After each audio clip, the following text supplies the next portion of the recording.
Well, look, there's certain physical attributes that players have to succeed at this level. And let's say he's deficient of height, deficient of speed. He's got to have something else that compensates for that. So either it's instincts, athletic ability. So I'll give you an example. Nathan Basher. So when we drafted Nathan in Chicago, Nathan ran at his pro day like 4.69 at corner, which for a corner in the National Football League is not good. But his short shuttle was like 3.92. I mean, it was unbelievable short shuttle that helped him overcome it. And he had great instincts and great ball skills. That's why we were so sold on him, and he was a perfect fit for the system.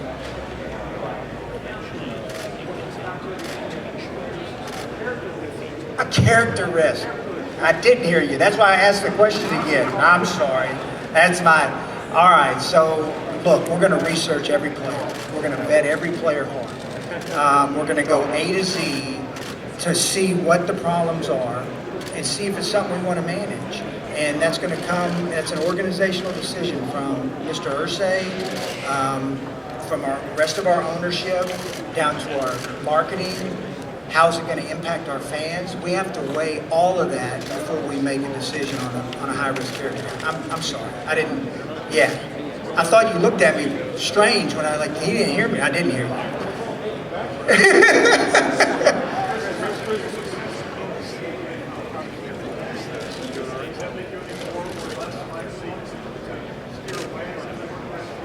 No, we're going to vet every player. We're going to go A to Z on every player. Look, I mean, and I tell our scouts this: don't ignore the noise. Ignore the noise. Let's make our own opinion of people. That's why they pay us to do what we do. Let's go meet the family. Let's go A to Z. Kids make mistakes. These are young kids still growing up, and they make mistakes. And we have to figure out, that's our job and our organization's job, to figure out the guys that we're willing to take a chance on.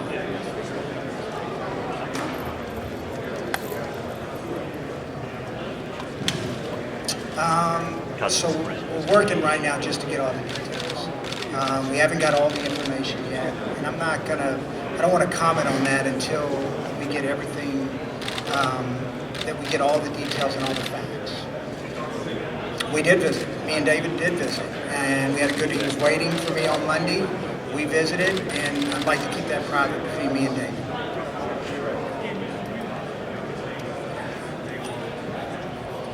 So I think we got some good pieces to work with, absolutely. But let me make sure you understand this, because every year it's not going to change for me. 1 to 63. We're always trying to get better. We're always trying to create competition. Players have to earn it. And the way you make them earn it is by creating competition in every position, every year. So we're going to always be looking for talent. All right? So no matter if we had just won the Super Bowl, it doesn't matter. You start over. So it doesn't change.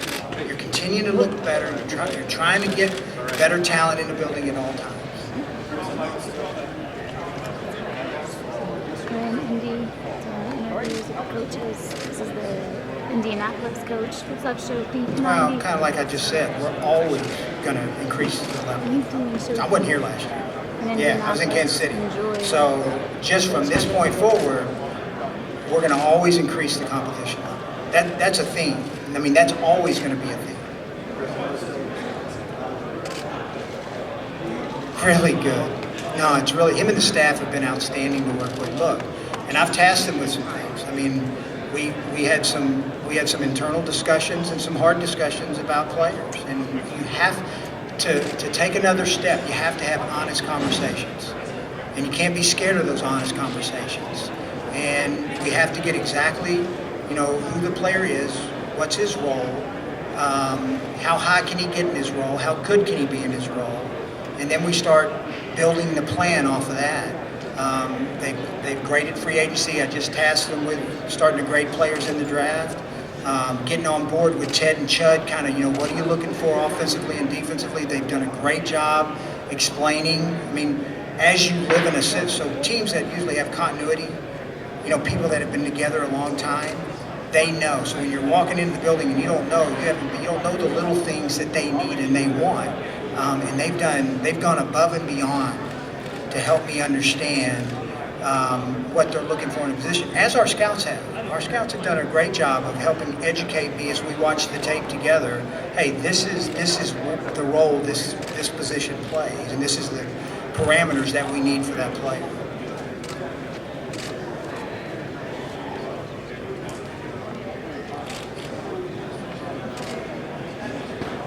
That's a good question. Two things: honesty and respect. So you got to be willing to be honest. You got to be honest. You can't let problems lay out there and not address them. And you have to have honest discussions about exactly what's going on. And then both sides have to respect the work that each one of them are doing. Look, I'm not a coach. I don't spend 24 hours a day scheming up, trying to find ways to put a guy in a position. Likewise, coaches don't spend 180 days on the road digging on a player. Our coaches are going to be involved in the process of us selecting players. Absolutely, we're going to get their input.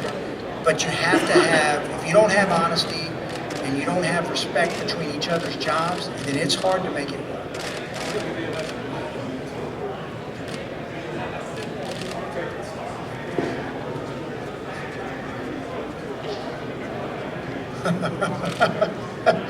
No, it's a whirlwind. I mean, it's taken a lot of hours. We're still not there yet. You know, it's a working plan. We're not there yet, but no, I mean, you can't watch enough tape. You can't watch enough tape, and you can't watch the same tape enough. Because I'm telling you, what Rod Marinelli used to tell me, hey, Chris, if you watch a tape 4 times, you're going to see 4 different things that you didn't see the last time. So it's just a matter of putting your eyes on the tape. Look, I don't scout with my ears. I scout with my eyes. And you got to continue to watch the tape to figure out what guys can do. Look, I got a better impression of some, and that's a good thing. We need a punter. Let me say this about Pat. So I reached out. I didn't get a chance to know Pat. I haven't yet. I look forward to getting to meet him. Pat was a great player for the Colts, and people keep asking the question, hey, you disappointed? Yeah, I was disappointed. But also on the other side of that, I was happy for Pat, because Pat found his life's work, which when a player's career ends, when the cheering stops, when the camaraderie of the locker room ends, they've got to have something that they're passionate about life. So I'm happy for Pat McAfee that he's able to find something that he's really passionate about. As for finding that, he's a difficult guy to replace. But we're working on it. We'll work through it, and we'll find an adequate replacement moving forward. We've got our special teams, our scouts. We're all working hard on finding that replacement. Yeah.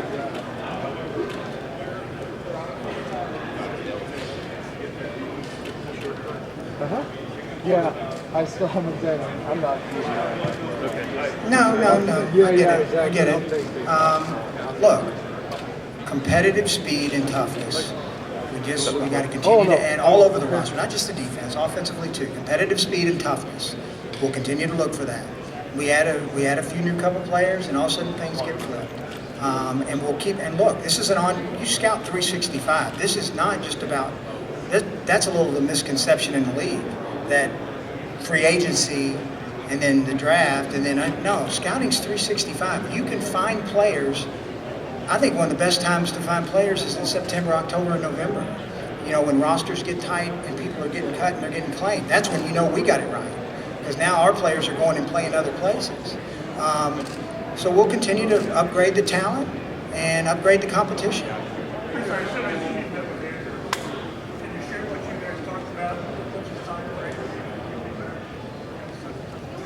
Okay, I did meet. I'll keep that conversation between me and Andrew. He's a great human being, as y'all know. And the Indianapolis Colts are very fortunate to have him. He's rehabbing. He's doing everything the doctors are telling him. We're going to go strictly on the doctor's orders. He's been there every day that I've been in the building. Andrew has been sitting there working and rehabbing and doing everything that he needs to be done. But we're going to do the best thing for Andrew. We're going to follow the doctor's orders. And when he's ready to go, he's ready to go.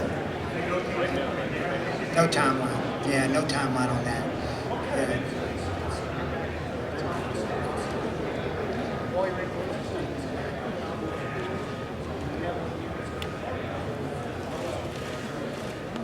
So that had a big influence.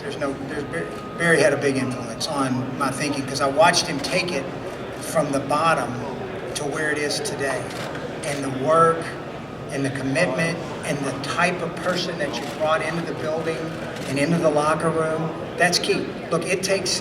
I know we all want instant coffee right now, but that's not reality. Reality is it takes time to build a team. It takes time to build a locker room. And those guys got to grow together and come together. I don't know any championship team who didn't have a great locker room and grow together. It's hard to just throw people into a locker room and expect to win. It doesn't work that way. So what I got to do now is work on that. Well, we can give me a quick lesson. Yeah, I mean that's the hope going into any player you acquire that they can be a contributor. But yeah, it's a good draft. I think it's a really good defensive draft, and I think there's some good offensive players too. Just because people say there's not doesn't mean it's right. Okay. And then real cost. Should I do All right, so I'll give you my thoughts because I don't want to create the misconception that we're never going to hit free agency. That's not right. What I am going to say though is when we do dip into free agency and sign other players, we have to be right on the player you sign. So let me give you an example. You pay a guy a lot of money and you plug him into the locker room. Well, the locker room is watching. They are watching. So that, to me, in my mind, that guy has to be a worker. He has to be a good teammate. He has to earn it. He has to earn that money and earn that right. And that's why free agency, and he's got to be a fit. He's got to be a fit for what you're doing offensively and defensively. So that's where my fear of free agency comes in, making sure we know exactly what is he a good fit? Is he the type of person that's going to come in and the other players are not going to resent him because he's making a amount of money? If he's a worker and he's a good teammate and he's going to help us win, they'll buy in and he'll be a good player for us. That's my take on free agency. Are we going to be 100% right now? I wish I was. I mean, I'll end up where Mr. Napoleon was if I was. But I'm realistic. I'm realistic.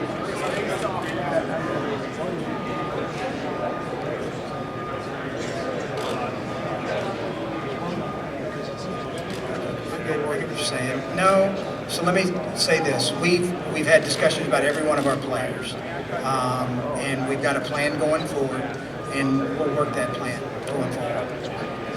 I was there. Yeah, I know. I don't think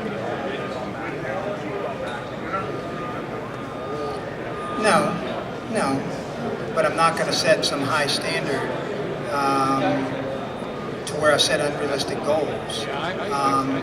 Look, every year is precious. Every year is precious. Every year is an opportunity to win. To me, there's no such thing as rebuilding. Everybody's trying to win. And that's the approach we'll take.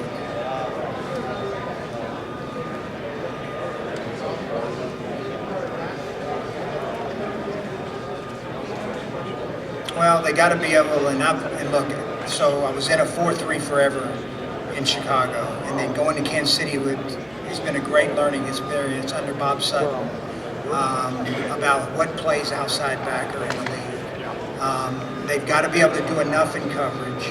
They got to be able to hold the point. They got to be able to rush the passer.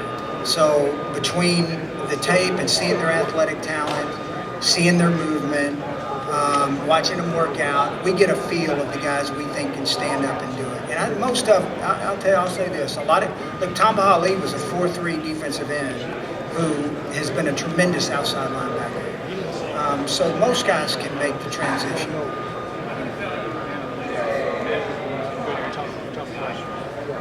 Yeah, I think it's important. I mean, I talked about it with the rant I went on about Nathan Vasher because I misheard the question. But look, the high-end players in our league, they have certain measurable physical traits that allow them to be high-end players. And if they don't have one of those traits, then they better have something that offset them. So they better have some, if they're deficient in one area, they better be really special in another area. So to your point, yes, we do take the measurables into consideration.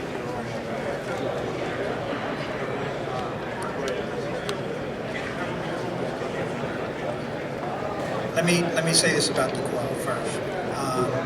Outstanding Indianapolis Colt, been a heck of a pro, made that decision quickly because he was coming into the office and I wanted to be able to look him eye to eye. I didn't want to call him on the phone. I didn't want to meet him and then call him 2 months later and say, hey man, no, that wasn't the right one. The right thing was to look Terrell Jackson in the eye and pay him the respect that he deserved and give him a chance to get another opportunity to play.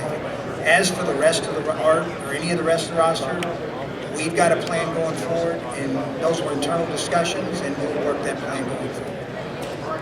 Thank y'all. Appreciate it, guys.